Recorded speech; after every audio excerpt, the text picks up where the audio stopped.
earlier in the night. We investigated there for a week. We got some EVPs out in the slave quarters, and believe we got an EVP or two in the main house as well. All right, hold on, Daryl. We're going to take a break. We'll be right back in a couple minutes. A realm of spirit, of sight and sound and mind. Your radio is a cosmic doorway, and your psyche begins to spark. When you tune in to Gary Anderson and Night Dreams After Dark.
Night Dreams Talk Radio, After Dark, wants to give a big shout out to all the truckers that listen to our show.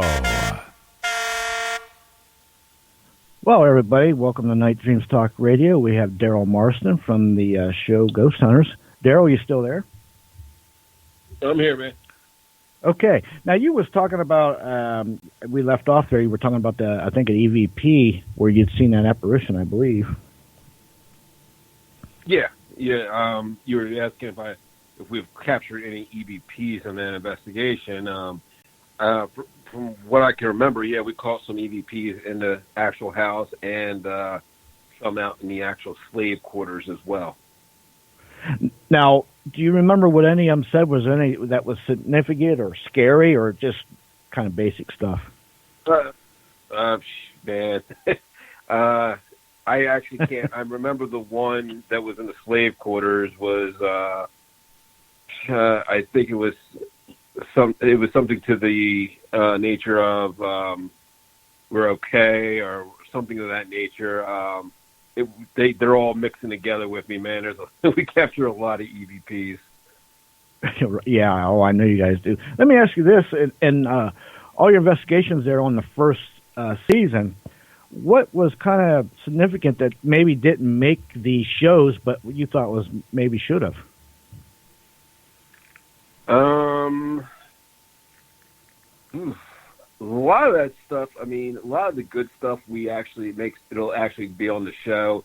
Like I said, there's only 43 minutes and we're there for a week. So they have to sometimes cut out a lot of things just to, make time for it. But I mean, there's been times where we've caught in certain things like EVPs, especially EVPs, and sometimes they don't make it to the show due to the fact they're just because of time restraints. Yeah, well, yeah, I understand that. Let me ask you another question. Because I know the cameraman. A lot of the cameramen, they're probably not seasoned investigators, so surely was there any times that they got freaked out and had to leave or ran out that we didn't know of? No, they're pretty. They've been with the show for a long time. A lot of our crew are from the original show. So okay. Some of these guys have been doing it for 15, 16 years now.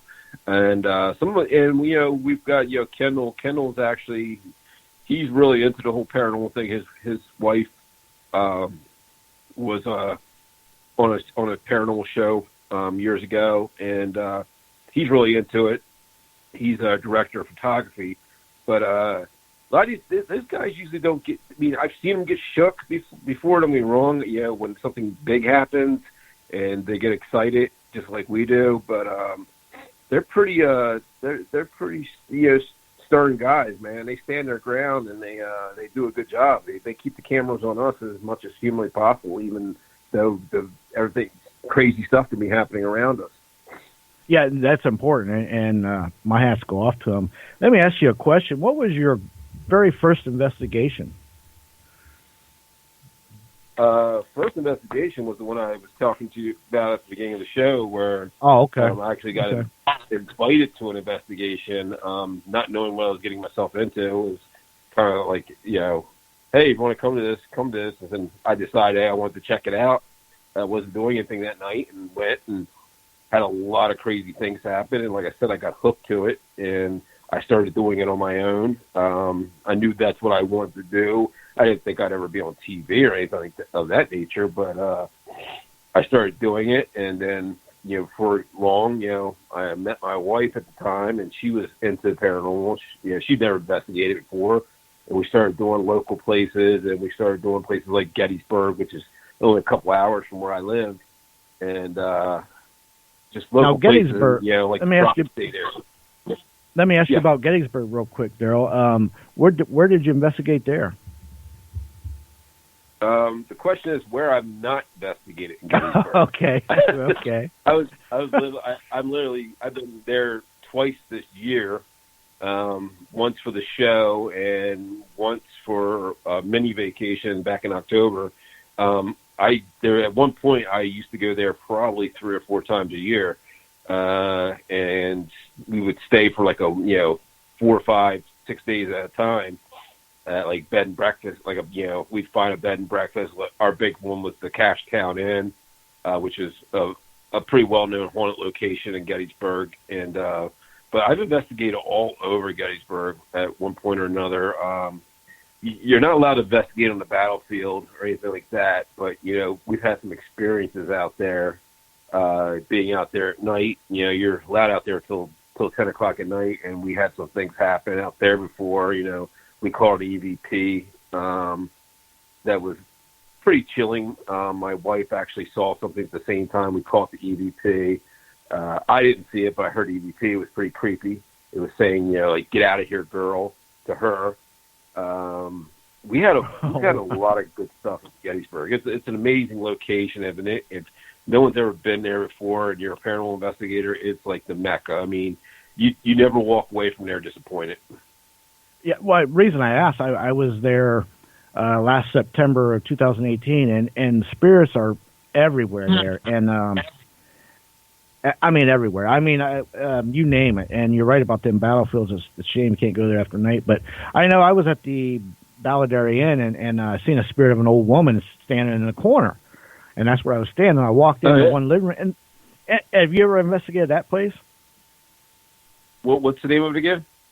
Balladary Inn. It's out on Hospital Road, kind of outside of town a little bit. Yeah, there used to be I have been probably about 5 years ago. Yeah, I think I was there. I mean, Yeah, I mean the floors are soaked with blood still. It's just palpable. And I remember at night I would come in, I walk by, and this the spirit of this old woman standing in the corner with a real stout looking face, and I just kind of waved at her, and there was like a chandelier, and it would dim, go clear off, and go back on. I'd go on upstairs, go to bed, but it was freaky. Yeah, nah, that sounds crazy. Yeah, that whole place is just overwhelming. It's amazing place. Like you said, nobody's there. You want something to happen, go there. That's for sure. Let me ask you another question. You ever bring anything home with you? Not on the spirit show. Yeah.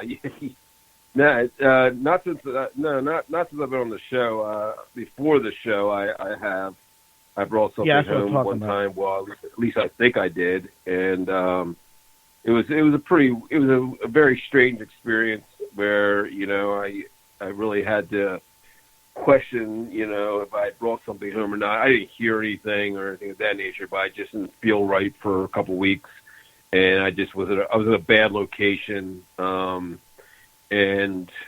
I just felt like that something had come back with me, maybe a part of it or something. It had imprinted itself on me.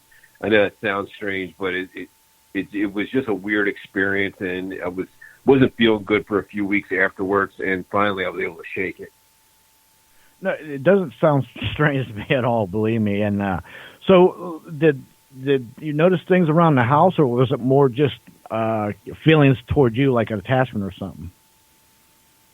Yeah, it was more like feelings toward me. I just didn't feel right. I knew something was wrong. I didn't feel like I was sick, but I just felt like depressed and not myself. And I just I asked I reached out to a few people in the field, and they helped me out with it. And whatever it was, I was able to shake it, and I haven't had any problems since. That was probably about 4 years ago.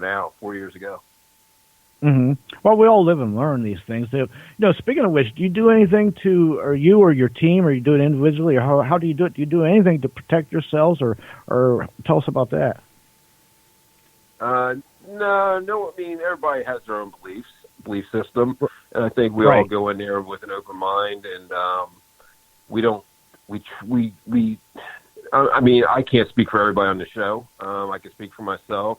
That I believe in a higher power and everything, and I carry that with me, but and that's my protection. But I don't say any prayer or anything of that nature. I just go in there and try to take everything in a scientific view and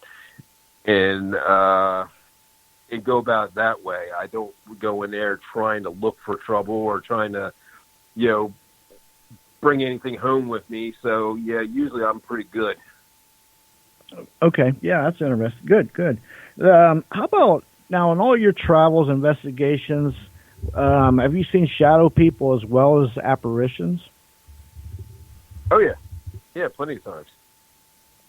Tell us about one of those experiences. I could tell you a couple times. Well, you'll see one of them on the new season. I can't talk about the location, but we actually caught on camera two. I wouldn't say they were shadow figures, but two shadow anomalies running out of a room.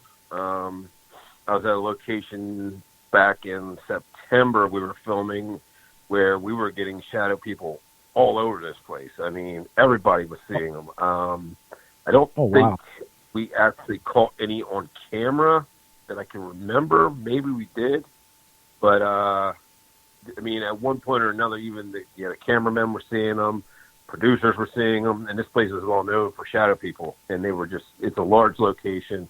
You guys will see it on season 2. It's a well-known location, and it was pretty impelling. I mean, it was really cool doing this place because I honestly never seen that many shadow figures or shadows or shadow anomalies, whatever you want to call them, in one location at any given time, where you would just be walking down a hallway and you would see one just run out of a room and dart across the hallway. It was insane. It sounds like you're talking about one of them famous asylums. But anyway, Maybe. what's that? I What'd you said say, maybe. Daryl? Yeah, maybe, right. Oh, I'm psychic. You didn't know? No, just kidding. But anyway, what's your opinion or your theory on these shadows? Or do you think they're just spirits or something else? Or